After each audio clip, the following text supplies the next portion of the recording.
وفاق میں 17 وزارتیں ایسے ہیں جو 18ویں ترمیم کے بعد ڈیوالو ہونا چاہیے تھے مگر ہوئے نہیں.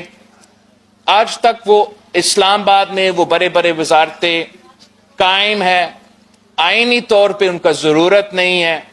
تو میرا ارادہ ہے کہ وہ تمام 17 جو منسٹریز ہے ان کو انشاءاللہ تعالی ہم بند کریں گے.